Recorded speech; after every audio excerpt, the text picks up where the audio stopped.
In the late 2000s, Israel faced a crisis unlike anything in its modern history, when tens of thousands of African migrants, primarily Eritrean and Sudanese, flooded across the Sinai border. By January 2012, over 50,000 migrants had entered Israel, an influx that Israeli leaders warned was a serious threat to the nation's future.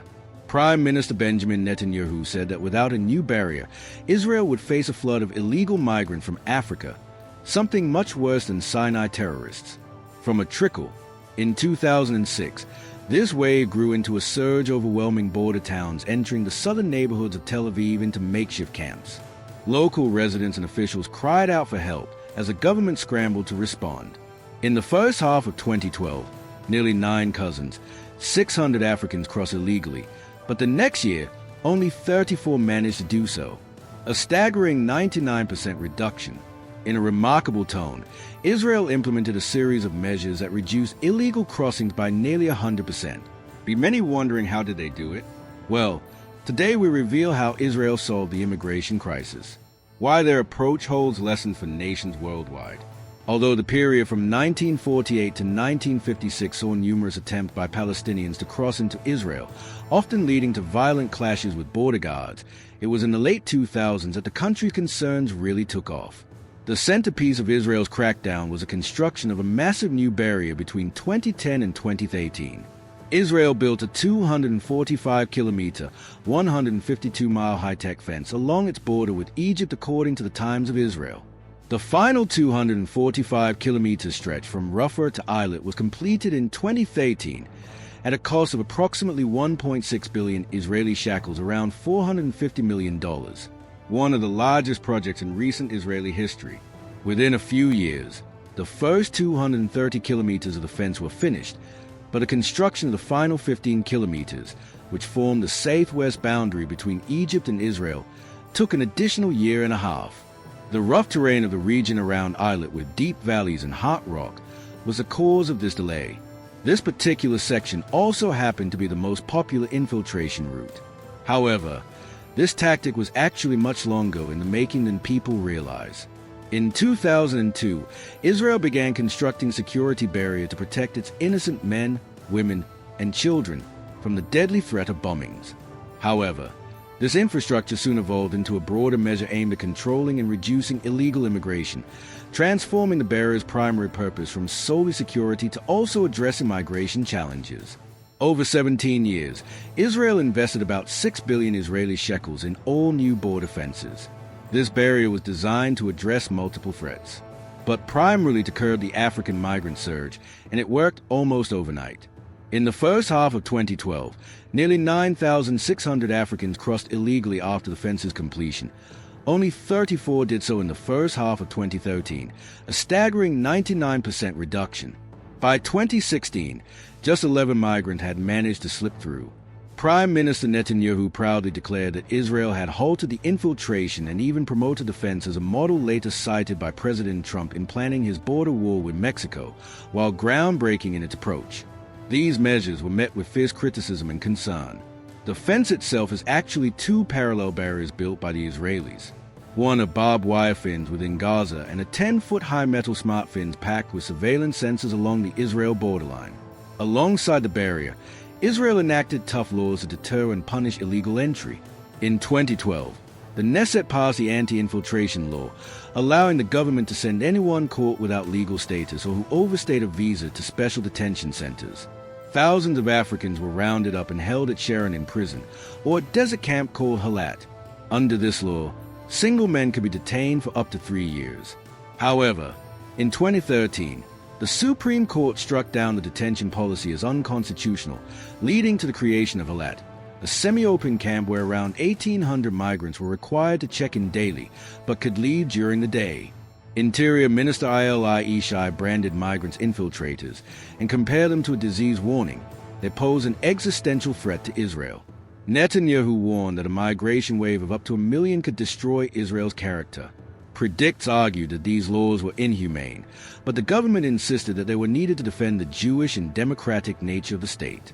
Israel also employed incentives to encourage migrants to leave voluntarily. In 2013, following the independence of South Sudan in 2011, Israel offered financial assistance to Sudanese and other migrants to encourage their voluntary return home. Israel quietly paid $1,250 per family and $5,000 per individual to Sudanese and other migrants to make their return home easier. Thousands accepted the offer. Then in October 2017, Israel declared that it will begin deporting citizens of Sudan and Eritrea to an unidentified third country in Africa that had consented to take them in, which was generally assumed to be Rwanda and Uganda.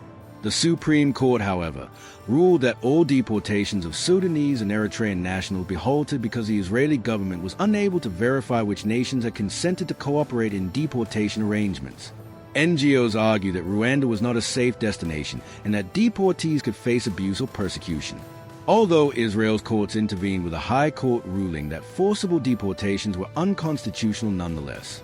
Israel has still been transferring these citizens to Uganda through voluntary means since 2013. In April 2018, Netanyahu canceled the UN-brokered resettlement agreement due to a right-wing backlash. The episode left approximately 39,000 to 40,000 African migrants in limbo. By contrast, in 2017, Israel quietly resettled a few thousand, about 4,000 deported to other countries, and another 4,000 returning home without the same controversy. What were the effects of all this? The aftermath? Was it all good, or were there negatives as well? The result of Israel's measures was clear. Almost no new illegal crossings happened after 2013. The influx of African migrants was all but halted, and the population within Israel stabilized according to ALGA, 0 by 2017. Government data estimated around 27,500 Eritreans and 7,800 Sudanese asylum seekers, roughly 40,000 people, many of whom were women and children of the original migrants. NGOs, however, believe the total peaked closer to 60,000, including dependents. Most of these migrants live in South Tel Aviv, where Stand With Us reports that by 2018, approximately 90% of an estimated 38,000 migrants were concentrated in the area. This sudden influx placed immense strain on local resources, and allegations of abuse soon ramped up according to a 2019 report by the Hotline for Refugees and Migrants. Inspectors from Israel's Population Authority have physically assaulted asylum seekers, and in certain instances have prevented them from submitting an asylum request or from using the phone as required by law. During this time, South Tel Aviv's already impoverished neighborhoods swelled to 5 or 6 times their original size. The city's budget increased significantly to cover education, welfare, and healthcare needs. One hospital alone reported an additional $10 million in costs for migrant care. Social tension spiked as well. These cries were powered for many by the fear of facing life-threatening persecution if they were forced to return to their countries, which poses a question of whether Israel's approach managed to find the right balance between what was accepted beyond its asylum policies and legal requirements. To understand Israel's methodology, it's important to recognize that its legal immigration system is largely based on the law of return, which mainly grants citizenship to Jewish people. This law was enacted by Israel on July 5, 1950, and grants all Jewish people a right to immigrate to the country and obtain immediate citizenship. However, this approach remains deeply controversial. It exposes Israel's unique dilemma, how to uphold both its Jewish identity and democratic values. So again, can other nations replicate this model if they want to? Well, the answer is extremely complex. On one hand, Israel demonstrated that fortification and strict policies can effectively halt a migrant flow. On the other, it raised urgent questions about refugee rights and humanitarian responsibilities.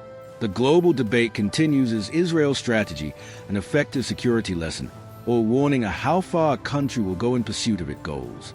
As seen in Poland, Hungary, and elsewhere, history suggests that walls alone may fall short if the root causes of migration are not addressed. In the end, Israel's crackdown is a story of huge contrasts, a security success shadowed by humanitarian controversy. Its experience serves as both a cautionary tale and a provocative example, fueling ongoing debates among policymakers and human rights advocates worldwide. What about how Poland solved the immigration crisis? If you liked our video, please hit the like button and subscribe to our YouTube channel.